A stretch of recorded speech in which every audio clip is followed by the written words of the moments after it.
बनाए।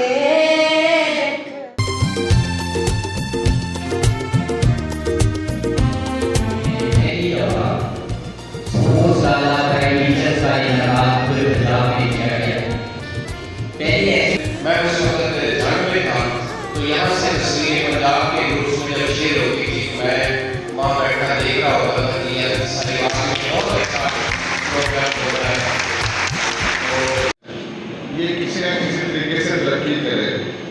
ये मेरा मकसद सिर्फ एक इलाका तरक्की नहीं, मैं एक इलाके को नहीं देखना चाहता कि वो कमीर है या नवा मोड़ है वो तरक्की करे या बसों तरक्की करे। पूरा ज़िला साहिवाल अल्हम्दुलिल्लाह इस तरक्की याफ्ता होना चाहिए, मेरा ये टारगेट है।